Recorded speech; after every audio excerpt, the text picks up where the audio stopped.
friends, I like kind of want to let my intrusive thoughts win and be like, yoo-hoo. Do like our first one. What was it? Yoo-hoo, big summer blowout. Yeah, exactly. Let them win. I should. That'd be a fun compilation on our social media too. Did I tell you about my intrusive thought that I let win this weekend? Yes, you did. And you let it win, that's for sure. I definitely did. So I'm going to tell the listeners. And this is realness. And this is 100% just like my brain. Do any of these people listen? I think so. Yes. I believe at least 3 of them. Oh, beautiful. So what nice friends. Yeah, wow. I know. Thanks, guys. Shout out to y'all. Love very you. Nice gals. But so I went out to dinner, and then afterwards we went and we got gelato because it was your birthday. Because it was my birthday. Happy belated birthday. Oh, thank you. Dirty 30, dirty 30, flirty and thriving. I had to have the dirty in there.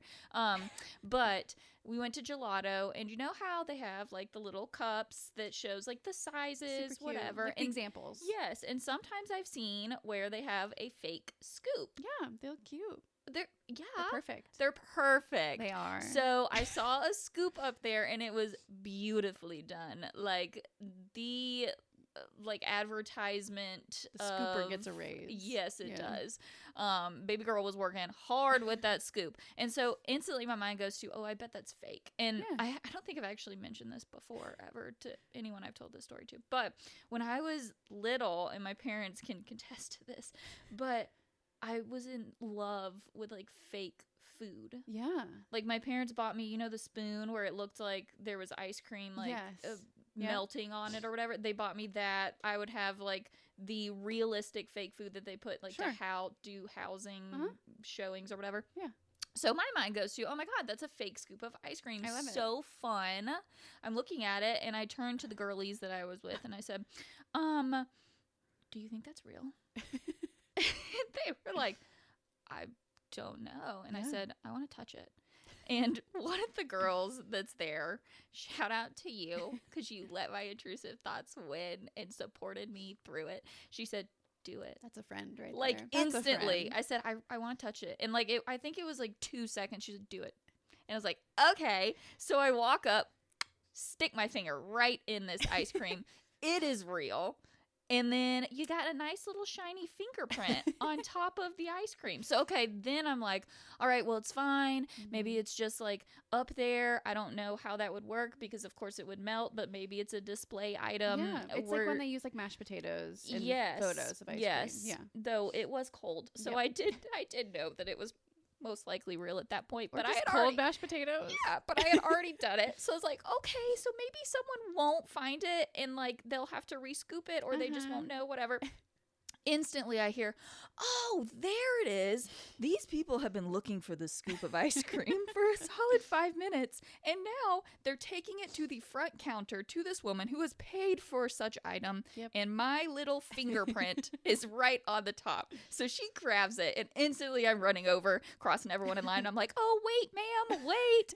And I explain all of it to her, and hearing me try to explain that I just stuck my finger in her ice cream is one of the most uncomfortable conversations I think I might have ever had. Yeah. Because I had to say, I am a 30-year-old woman, and I just stuck my finger in your child's vanilla ice cream. Because it looked beautiful. Because it looked really pretty, and I thought it was fake. She was great, though. She was literally like, girl, my kids are so much dirtier than you. Like, don't even worry about it. But so it was totally fine. We managed. She was very happy that I told her and didn't just, like, let her eat the ice cream with my finger mush on it. But that takes us into what we're talking about today. Which we set it up in our last episode. Yeah. And I will say I did forget, because I can't remember when it was in the last episode. We were like, ooh, we should do one about that. Yeah. And we even said, like, we need to remember it. We even asked our comment section to remind us, listen, I take accountability for forgetting, but you guys forgot too. My brain, your brains. Yes. So we had to go back and re-listen and figure out what it was. Yes. But control and change. Yay. I feel like everyone that knows us personally is going to listen to this and be like, what do they have to say about Because, perfect. It is pretty perfect. Correct. We have great experience with this, a lot of life experience. We do, but I also think it's one of those where, like, again, we love the fact that we have the platform where we can talk about mental health and therapy in this way, but it's getting very normal for people to be in their, like, self-help era, their therapy journeys, all their wellness journeys. But I think it brings up the fact that change is hard, and change does elicit a matter of, like, not being in control all the time. Right. And that's terrifying. So I feel like we need to bring it up. Yeah. And it's I think they have like an actual advertisement now, but I've seen it all over Instagram and TikTok of like and it's always a man, which I won't say it is always a man, but in these scenarios, it's typically a man looking at a woman saying like, I figured out how you can manage your anxiety. Just let it go. Just let it go. Just don't think about it. Just chill. Yeah. And oh, thanks. I wish I could do that. That would be ideal. What a suggestion. Yes. But it's this same concept of like managing change is scary. And so, of course it'd be easy to just be like, okay, well, just let it go. It's fine. It's going to happen. All the things. And we do talk about how like feelings are waves and they last for 90 seconds, but it's freaking scary to go through change and not, want to go into our coping skill. Yep. Our protection of, well, I'm just going to control everything that I can about this change so that I feel like it's not as scary. So for you, are you more of a cling to control or a go with the flow kind of gal? And has that changed a lot over time? Yeah. So I would say that I am very go with the flow. Yeah. Yeah, totally. No, I am definitely a clinger to control. You do not go with much flow. I know. I spider monkey the poo out of controlling everything. But I will say I have definitely been trying to do a better job of making an effort to like not look at it as like, okay, well, I'm just trying to be really productive and hardworking, so I'm going to control as much as I can. Ooh, that phrase hit. Yeah. And instead I'm trying to reframe to, okay, I need to actually sit with this and determine why I'm trying to control it, if it's even within my control, and if I want to just kind of not and just see where it is. Like on my goals for the year of like letting things happen. It was control based. Yeah. So that's how I would say I've quote unquote changed is I'm trying to like sit with it longer before I go into fix it mode. I see. Yeah, and so Sarah Erdman Jordan, which one would you say you are? Clearly I'm not a go with the flow kind of gal. Even though like sometimes personality wise it can look like that. Right. I think it's because I obviously have like the deeper voice. My voice is a little bit slower, which is ironic because my thoughts are just all the time. Yeah. A lot of people that like just meet me think I'm a little bit more go with the flow. I think just like because of temperament. Also my style is a little bit more like relaxed and bohemian too. Right. But that's just not what's going on in my brain. Over time, it's gotten a lot more black and white, I will say. Like when I was younger, I tried to control like everything. Yeah. I think a lot of young girls did. Just trying to like get things figured out, and we had the chicken noodle soup for the teenage soul or whatever. Oh. I feel like that was where my control started. Well, and also like pressure, like all the pressures. So I think like growing up, like I fell into that rabbit hole of like feeling like I needed to control everything. But as an adult, I think I'm very black and white with control. I either like really need it or I do not care. Right. And that is so genuine. Like, and I'm still like that to this day. I either really, really care or I'm like, it doesn't matter. Yeah. That's not a trap. I just don't care. Yeah. So I'm pretty black and white about it now. Okay. So that makes sense. Yeah. And I think that both of us have done a pretty good job of also trusting one another to release some control when we talk about our business, of being like, okay, you've got that part, I'm not even going to worry about managing that. I think that's why it works though, is because I know when you care about something, you are the only person, like quite literally the only person I know will nitpick it as closely as I will. Yeah. And I do think that also over time, trauma made me either really care or really not care. So and also we'll get into that too. Yeah. Love that for us. So cute. So obviously there's us, but when we work with clients. And control comes into the space very frequently. Especially for like our young adults, people who are going into like long-term relationships and the workforce. What do you typically hear them saying once they're recognizing like, ooh, yeah, that is coming into play with this? Ooh, I think sometimes, well, honestly, it's usually trauma-based. It doesn't have to be, but I know with a lot of adults, it looks to be trauma-based, and it's usually like, well, I would rather have control because that makes me feel safer. And I hear a lot like, I just want to be the problem because then I can fix it. And then if you're not the problem, there's this feeling of helplessness. I'm laughing because I 100% say that in my brain all the time. Like, I wish this was a me issue so I could fix it. And so there's that. And then I also think that, especially with the younger crowd, a lot of it can be like image-based. And like, I want to control this so I can be perceived a certain way. What do you notice in your people? So I'm just going to kind of like say, typically the words that I hear from them is, but it feels so normal. It feels so natural. It feels good to do it. And it's like 100% that makes sense. Or it'll be, well, that's helped me get to where I am. Or like, it's so important in my job. Or like, it's a strength. And 100%. It is a strength. Just especially like for our high achievers. Yes. Just like we talked about it being a highly sensitive person. Of like, it's a massive strength. So like all those things are true. So it seems like really hard to let go of that when it does serve us so well.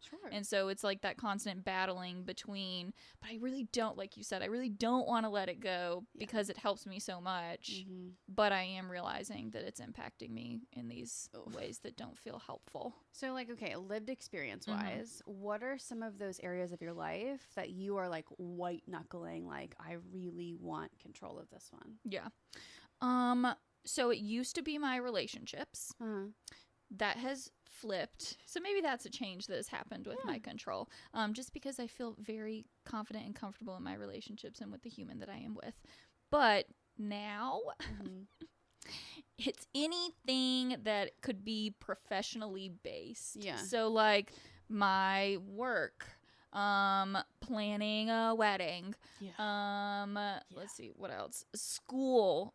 School was like the worst. So anything where I feel honestly like most of it is outside of my hands, like with grading or with, you know, how well I'm doing or with any of that. That's when I grasp on and hold on, is because I'm like, there's so much unknown in these tasks that are around something that's so important in my life, like my profession. I obviously want to be the best counselor that I can be. And so that is where I feel like the most control. I mean, I've done 50 CEs and I'm currently doing like a whole training while also applying to school. So there's that. I think that's probably my biggest one. What about you? I got an email the other day. I thought of you, and it was like, hey, you don't need to register for another CE to feel like a good therapist. Yes, I do. But I think for me, I've definitely released a lot of control of like my outer tier relationships. So like extended family, like those like outer tier friendships. I even said it last night. I was like, that's not a Sarah problem. So like, why am I thinking about it? Like I'm an all or nothing kind of gal when it comes to control. So those are ones that I've completely dropped. But things that I do grasp for are like certain relationships. My health is a really big one for me.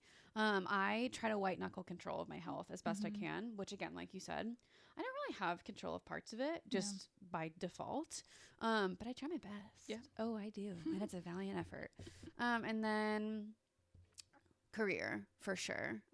I try to control that one a lot because like you said, like being a little bit more on the control heavy side of things professionally has made us really successful. And like everyone we've talked about is always like, wow, like you guys get a lot done. It's just the two of you doing these things. Like, yeah, it is. And it has been. We obviously have Sarah now. It's awesome. But like creating it like it was just us. We did the work of probably a dozen people. And very fast. Very fast. And so I think career definitely, I noticed like educationally, I still do that. Like I'm in a course right now that's like not for credit or anything, but I have to work on a presentation and I have like a final presentation due? And I don't want to care. And I mean, you saw this yesterday. I was like, I don't want to care. 2 weeks early too, might I add. It's not like we're waiting last minute. We're Correct. like starting real early. That is last minute to me. But I even like started working on like my presentation and my slides, and I was like lining everything up to match beautifully. And I wanted to make sure like my design's sweet and my layouts were right. But I noticed that in the moment too. I was like, wow, like I really want to control academics too, which I think that that's a hard like pattern to break. So those things for definitely. And then, you know, with that, and I feel like we both somewhat answered this question a little bit, but through your control, have you realized that you're using it to manage anxiety? Every day of my life. Every second of every day. That's what I wrote. I said every day of my life. I put, of course, in all caps. All the time, underlined. Right. And I think that like, okay, first of all, we want to recognize that like these are things that we experience personally, but I'm actually really curious, and I kind of want to deviate from this a little bit. Yeah. Because I imagine if I hear a client or a client's hearing us say this, they might be kind of worried. I don't know how you feel, but I don't have that's why I'm like trying to find words. I've never wanted to control clients. Oh, ever. No. And so I want to reiterate that like when we're speaking about this, we're talking about how we view our own thoughts. And this is a very like metacognitive podcast today. So thinking about thinking. This isn't how we expect clients to be. This isn't anything about how we operate and like our pedagogy at all. Instead, it's very much just like what's going on in our brains, just to hope that people can feel validated. Because it makes me laugh. I'm like, no, again, I'm all or nothing. I was like, why in the world would I want to control a client? Literally. Like, I think my catchphrase for therapy is I am not the expert in your life. I say the same thing. I could literally never tell you what to do. I also don't want to tell them what to do. No, because that takes away so much autonomy. Now, what I will do is I will have written down in my notes things that we talked about last time and potentially could talk about if you run out of things that you want to talk about or that you feel is important. Yeah. That's how I would like quote unquote control a session is that's literally more like directing or like redirecting, keeping it on task. No, it's not at all like we're going to talk about this or I want to make sure you're doing this in your life. It's more of like how can I best prepare for the person that is coming into this space so that they get the most out of this session. Exactly. And so like 100%. No. Never would want to come in professionally as in the room with our person of like, I'm going to control you thing. This is more like me controlling me. Right. But like at work, like I will want to control my revenue, how I keep track of things, when I'm keeping track of things, like things like billing. I'm really controlled with how much I'm tracking billing. I'm really controlled with how I keep track of my notes. I also how many clients we take on and don't take on. Correct. So there's that. And so I feel like it can also come about in things like micromanaging, perfectionism, this rigid routines, and then obviously panicking when things are just like unexpected. Yeah. And you know, we love to talk about childhood. A lot of times that can happen, two very opposite sides of the spectrums. One where your childhood was so outside of your control or so back and forth, trauma based of like, I don't know, if I'm going to have this necessity tomorrow, but also on the opposite end of if you were raised in an environment where control was the biggest thing of like, okay, you have to have this. We have to do it this way. We have a timeline. Then you're going to carry those into adulthood because that's like what you're used to. Absolutely. So it can be on opposite ends of like, one, either we didn't have a ton of control and now we're trying to grasp for that. And then two, whereas we were raised in it and it's like essentially what we know and what feels comfortable. Well, and also keep in mind that like when we talk about when we're raised in a way, it doesn't have to mean our parents at all. Because when I think of that, I think of the location I was raised in, not the people I was raised by. Because my parents did a really great job of like, I remember watching my dad exit work mode every day when he came home. And I was very grateful to like have like a dual parent household and like I'm very grateful and privileged in that way. But I got that example every single day of like watching my dad become my dad again and not like his title. Right. And my mom was always very human with us, which was great. And so I don't think they were as influential in that way, but I do think that like the school system I was raised in, the location I was raised in, the state. We are in the South. We're females in the South. Correct. I do think a lot of those things inspired more control in me. Right. I do think a lot of it is, I can see it in my parents in certain ways, and I'm sure you can too. But I do think a lot of like that childhood, it was like truly like, environmental. Yeah, definitely. So this little stat, I was like, that makes sense. Nearly 70% of adults with a history of trauma reported using control as a coping strategy to manage those unpredictable times. And like, that makes sense, right? We're trying to hold on to everything that's going to feel safe and comfortable. And when things start to go outside of our safety bubble, then we're like, okay, I need to manage that and pull it back in. Well, like, I think because I really love working with clients with a lot of like complex trauma and attachment-based trauma. That's the majority of who I work with now. And so many of them want and look for control for that same reason. They're looking for safety. And so much of our work, and they ended up like, they don't like to do it. And I always kind of look at them and be like, you're not going to like what I have to say. Yeah. I probably have told all of my clients that. I'd be like, just a heads up, we're not going to love where this goes, but we're going to do it together, and they have a say in it. But it's like, okay, like now that we've processed through what happened, we are now going to undo where you want to still create safety. Because again, the more we're wanting control post-trauma, the more that the trauma still has control over us too. And by loosening those reins a little bit, like we can experience more freedom, more empowerment, and just more choice. And then we can find different avenues of safety we didn't expect before. Yeah, for sure. It's not just bossiness. Right. Or just being demanding. That instead it's just like, okay, I gotta make things feel better. I gotta make things feel stable. Yep. No. Well, and I think that like, again, let's tie in the brain. I love brains. You do love brain work. I honestly think about that networking visit that we took to Amen Clinics downtown, which is still one of the coolest places ever. Jessica Olsen that works there was lovely to talk to.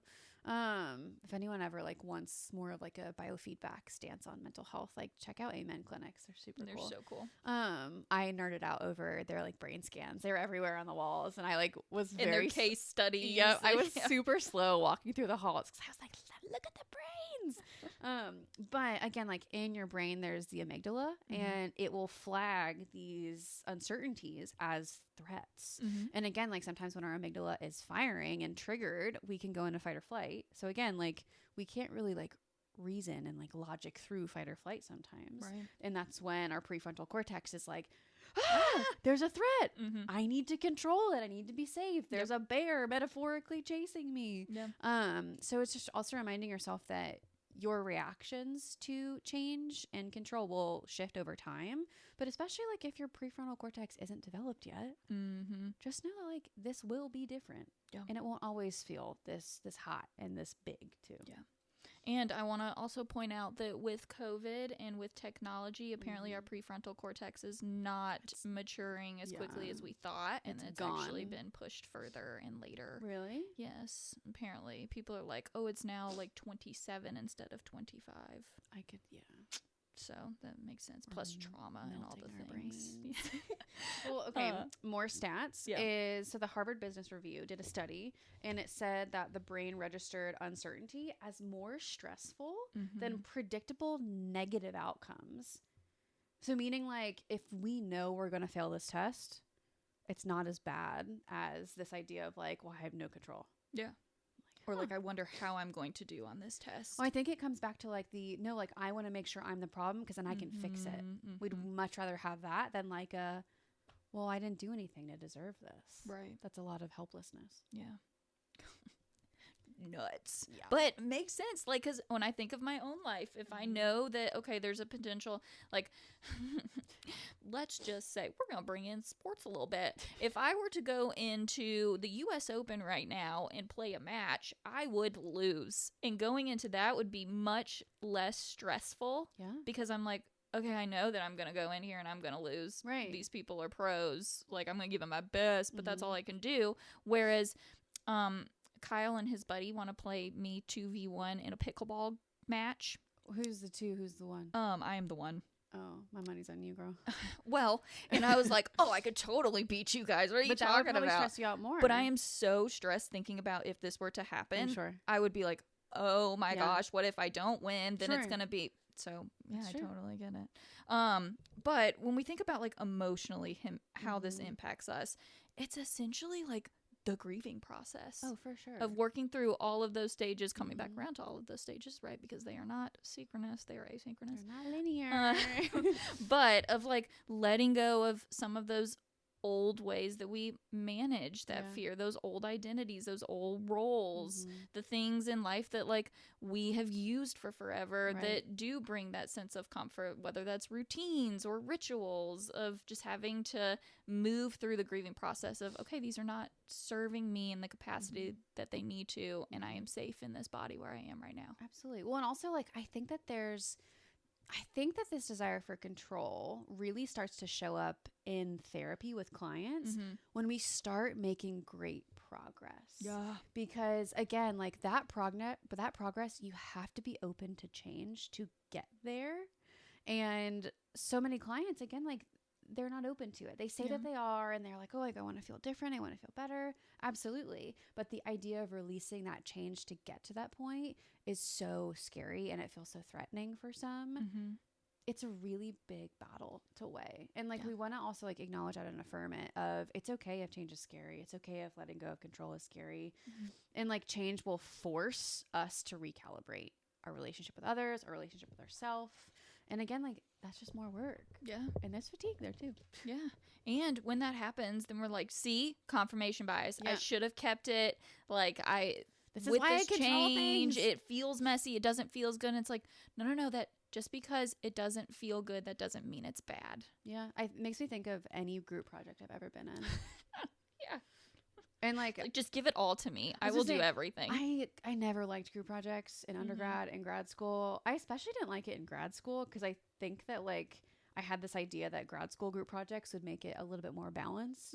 They weren't at all. You and I did everything in every group project. I'm trying to think of our group projects we did. I think I blacked out in grad school. I genuinely think I blacked out most of grad school. I dissociated. But there were a lot of them. Like we had to make like presentations, or there were group papers and things like that. Group papers. Dude, those are the absolute worst. If you're ever wondering if you like control and you need like a test, do a group paper with someone. How did you respond to group projects growing up? I don't know. That could probably tell you. That's not a clinical, it's not evidence-based assessment. It's not researched, but it should be, and it could be, and I'm sure that data would come out on top. Like, let's add in the cultural nuances and the systemic influences the hustle culture in itself. Like, we wouldn't be able to get here without having to control everything. Yeah. And again, like, we own a business together. We have to control everything. Because if we didn't do all these things, like, it wouldn't exist. True. And nothing would happen. Clients wouldn't know how to find us. Yeah. Like, I mean, it was so much control. And I know that, like, we talked about it is, like, starting to let go of that in the coming years, which I'm so excited about. Yes. I'm so excited for that day. But again, like, some things, like, you have to have control over it. So that's the culture of, like, our work environment. But then again, there's also, like, our different identities. Being a woman, you are asked, at least in the southern United States, and for us as white women, we are asked to control our body shape, size, color, our hair, where there's hair, what we put on our body. There is influence to control so much all the time. And when we're not, we're just seen as like, oh, she's edgy, she's weird, this is just odd, things like that. I could go on about it. Yeah. We also, just to throw this in there, have an episode on productivity and moving through that and the girl boss, how we feel about all of that. So go check that one out if you're feeling that hustle culture pressure as well as that control pressure. But okay, so have you ever realized that your need for control was actually making life just a tad bit harder for you? Oh, always. That's like assumed for me. Yeah. It's always the assumption of like, if I'm wanting to control something, I totally recognize it's a lot harder than it could be. But that doesn't matter. When it comes to control, like sometimes that side of logic does not matter. What do you think? Yes. Yeah. So when we talked about like, oh, my big thing for control is now professional wise of CEs, school, all the things. there it is, the example right there of like when my imposter syndrome comes up, instantly I start going on to like all of my CE websites of, okay, it's time for me to train. I think I said in the last episode, I brought out our textbook for interpersonal relationships. Yeah, I 100% make my life hard on me. I spend more money. I spend more time in education, which are all like, we look at that and we're like, oh, those are great things. You're pushing yourself to learn more. We are already having to do these things because of our licensure. I say it's not for like educational advancement. It's because of feeling a deficit in your life. Yes. And so definitely of like, you know, and then there's just like the everyday. Right. So, okay. I think that we've like recognized like why people want to control, but I think this is more of like, it comes at a price and that's a pretty hefty price tag with like wanting to control certain things at certain volumes, altitudes, things like that. One of them being just burnout. And again, like we've talked about burnout in almost every episode at this point, how like burnout can affect your physical, mental, emotional, spiritual, financial health, everything. And it can tap into our nervous system too. Yeah. So there's burnout. There's also, we already mentioned like relationships, causing a strain on our relationships. The helicopter person. Yeah. Whether it's like, okay, you were way smothering into, you're smothering, or the complete opposite of we're now so focused on how do we make ourselves better, how do we control the things in our lives that we forget to like validate and be with others who are right in front of us. Sure, absolutely. Well, and I think that also there's this idea of like emotional exhaustion, which I think that this links really well to our last episode about highly sensitive people. It's that like when we're putting forth all this effort to control all the time, again, like it's tapping into us, it's tapping our gas tank, and we're feeling safe and we're feeling controlled, but we're not alive, we're not healthy. I think people have this idea that being in control will automatically make them happy, but at the end of the day, like being in control and wanting control doesn't guarantee anything. All it does is guarantee control. Yeah. Doesn't like mean anything. When I think about how I experience control, I don't love control. No. But I love the fact that it takes away some form of uncertainty. I think that like sometimes, and I've described this to clients, is sometimes your relationship with control looks like the relationship cycle of abuse. Yeah. And it's just constantly perpetuated all the time, over and over again. Yeah. And so some statistics in the Journal of Anxiety Disorders put this out in 2020. I would love to see it done again post 2020. Right. But so research links excessive need for control to higher rates of anxiety disorders and depression. And people in control-seeking behaviors are 2 to 3 times more likely to report burnout. So again, it's saying that like control is just this like silent drain on us, and the research is saying that like it is attacking our nervous system and our relationships, and it does come at a cost. And again, sometimes, man, I can't stand social media, which is ironic because this is technically a social media format, is people are like, ooh, like she's just controlling, or just like deal with her, it's just the wife. I hear that a lot. It's like, oh, that's just the overbearing wife, that's the overbearing parent. It's fine. Like you don't have to water somebody down. Like when you make that statement about someone, there's layers of exhaustion and depletion that are behind really someone that wants control. 100%. So there's anxiety. There's also sleep. Yeah. Of not getting enough sleep or feeling like we have to sleep all the time because we are just completely burnt out and not giving back into ourselves and our social battery. There's like muscle tension, which then could lead to like ripping things and having to have surgery because our muscles are tearing down. Cortisol overload, which then can increase like even our blood sugar, our heart rate, cardiovascular things going on. So I mean, this is not just a brain and heart thing. This is genuinely a physical body impact as well. And I feel like we can't have an episode about control without talking about a very clear, it's always been this way, there's a clear link between a desire for control and disordered eating and eating disorders. And again, that is just a lot of ways that people reach for control is through fuel and through movement and through their image and their bodies. So when we talk about the cost of control, a lot of this is these like physical health ramifications, but it's also how we treat our bodies too. And there is a huge link. And I think that almost all eating disorder treatment modalities are all rooted in let's talk about control. Let's talk about power. Same thing with self-harm. Yeah. Non-suicidal self-harm of wanting to be able to understand and manage our emotions. And this is the only way that we can fully interact with them and control them, essentially. So it runs deep, you guys. This is not just a like, ooh, she's a boss and she's just doing it. Like, there's some stuff up under this. Right. And I do think that people think of the people who want to control things and are more like they tend to control a little bit more, and they see them as like, ooh, like they're successful. They're someone to admire. A lot of those folks, as we talked about, are feeling depressed. They're feeling anxious. And so many of them are like the high achievers, or like with disordered eating, someone could be congratulated for how they look. Yeah. And you have no idea that behind that or under that, there's someone who is white-knuckling their relationship with fuel just to feel like they're in control of their own life. Right. And so I think there's this idea of like, if you notice that someone is a little bit more control happy or control hungry in their life, there's, again, like there's no link to how they might be feeling. We don't know. And offering grace and curiosity and kindness towards them. That it never excuses if someone is like mistreating you, wanting control, because then control going the opposite direction is abuse. Right.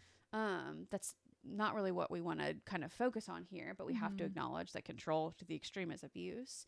But this is more about the people who control in these like mild to moderate ways. Right. So then let's move into like finding balance between control and change. Yeah. So we said all this. Now what now? So control is not a bad thing, right? Like we have mentioned how it's a strength, but also change is not a bad thing. Both are super necessary when it comes to moving through the world and honestly just like growing in who you are and the spaces that you're around. So a technique that I genuinely love, and I like to honestly do it with a plate too, just I do the same thing, get the circle in there, but it's identifying our locus of control, right? So we have a circle that's inside and a circle that's outside, and we say, okay, what is within our circle of control? Those are the things that like I have an impact on, of like what is something that I tangibly can lean into and manage versus what's outside of that. And a lot of times we do this exercise with a client and they'll be like, oh, there's a lot outside of my my locus of control. And it's like, okay, and like it's a great check-in. Of like there's some things that we can release responsibility of, but there's some things we can lean into. And that obviously, like when we sit with that, it's hard, but it also can release some of that anxiety of, okay, wow, there are some things that, like we said in that stat, that they're just going to happen. Whether we do something or whether we don't do something, it's literally not within our control, aka someone else's emotional lawn. Just throwing that out there. That's true. Well, and also like this idea that, I mean, we're in a generation where things just happen. Things tend to happen in our lifetime at this point, up until now. So it makes sense that a lot of like our like millennial age band is looking for more control. But if you think about it, again, if you're imagining this plate exercise of what's in and out of your control, ask yourself like, okay, what am I trying to get a grip of? Where is it landing on this plate? And what am I okay wanting control of, or what am I okay like releasing a little bit from? And under that too, a need. What need is not being met? And do I really want to control this, or is there just a need under there that I'm really searching for? And then we can lead more authentically into what that might look like to find like how to meet that need. And communicating that, especially in relationships. Like if you're wanting to control calendar, expectations, things like that, like talking to your partner about it and saying, hey, like I'm having a hard time releasing control of this because I'm afraid I'm going to be disappointed. I'm going to be afraid that you don't actually want to be with me and you won't put forth the effort. Like by opening up conversations about control with someone that might be impacted or that it's directly connected to, you can start to get to those under layers really quickly. I feel like control is a lot like anger. It's just the top layer of something else. It's the iceberg. It is. So the American Psychological Association actually identified that people who consciously identify what they can control show a 40% increase in resilience scores compared to those who don't. So if you're thinking like, I'm not going to do that, 40%, y'all. That's huge. Resilience is a great thing. We talk about it with kids, but it's the same thing for us adults. Like sometimes we might get those feelings of helplessness, hopelessness, and recognizing, okay, some things we cannot lean into as a form of, I'm going to have direct change, but there's other things that we can. And so noticing and recognizing that, it can help take off some of that and then allow us to just like breathe into where we are currently. Well, and like I think that you can start finding a good balance between changing control is through these like micro practices and deciding, okay, how am I going to embrace this? And I've done it with clients before who are like really like sensory seeking with food. We've done this kind of exercise where they ask someone at a drive-through to choose what they eat. Ooh. Right. And like, obviously, like in this case, it would be like, oh, like I want it like low sugar, low caffeine, but within these guidelines, can you choose for me? Or with couples, have you ever seen the show Chopped? Yes. So what I've done with couples before is I've had them play Chopped together, where one person creates a mystery basket of ingredients from their pantry and fridge, and then the other person creates a meal. That's so sweet. So again, like you have control over like the primary ingredients, a lot of the nutrients you get, but you ultimately don't have control of the outcome. Right. Or like sometimes like my sister-in-law does this really well with my mom and I. She will like look at the pieces we have in our closet and she'll choose like what outfit we should wear. Yeah, she really does. fun. Also because she's way more fabulous than I'll ever be. Phenomenal. And great at doing these things. So again, like releasing control doesn't have to be scary. Or it doesn't have to be like really high stakes. Starting with these low stakes things of having someone you trust, like a sibling, pick out your outfit for a day. Or having like a drive-through employee, like pick out what you want at your favorite place. Like it can start low stakes and then build off of it. It doesn't have to be these giant, daunting, what do I do with my career kind of decisions first. It can be like, hey, honey, like, can you pick out what I wear on our next date night? Yeah. That's it. And you know we can't do a podcast episode without talking about somatic practices. Always. So grounding of sitting in that moment, recognizing where the tension is currently within us. Because essentially, like we talked about, this need for control is us trying to manage that anxiety. And our anxiety comes into play to tell us we are not safe. So having our body just take a moment to sit in the space and say, okay, no, I'm safe in this space. I am safe with this decision. We are okay. That's going to continuously, as we practice that, rewire those neurotransmitters, rewire our brain, our body to, instead of responding in fight or flight, of, okay, this is information. Exactly. We're figuring this out. So that could look like you could do the tapping. We love some tapping. You do love you tapping. Can do love that guy. And I always say I know it might seem witchy, a little different, but I promise it works. I do it all the time. So tapping, it could be just genuinely sitting with your feet on the floor and doing a body scan, checking in what our body feels like. We can do temperatures, smell, the five senses, all of that, just to be able to be in the space. Yeah. And also and we've talked about this a lot, is acknowledging control from a neutral lens as best as you can, and trying to not offer judgment toward yourself, because chances are you've already judged yourself intensely for this desire for control, and chances are other people have too.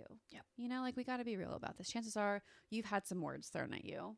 It's probably warranted sometimes, and it's probably not in other times. And I think reminding yourself that the desire for control is your comfort zone. A comfort zone does not have to be healthy or quote unquote functional to be a comfort zone.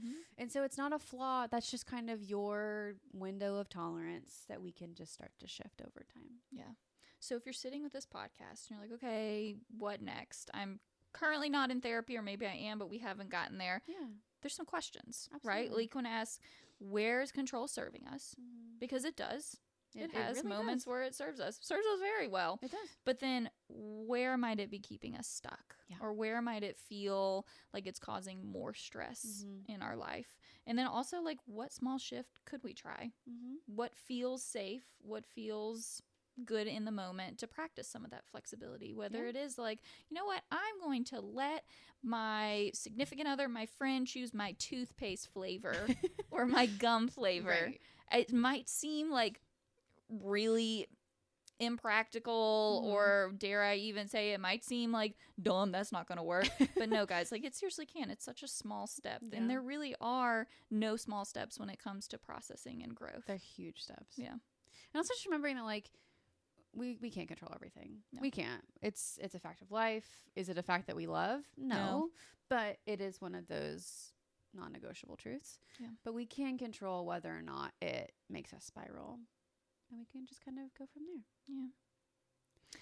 Well, thanks for hanging out again, guys. Once again, Couch Convos, the pod, is not a substitute for counseling, but if you would like to work with us, come hang out. Yeah, there's 3 of us now who would love to be able to hang out.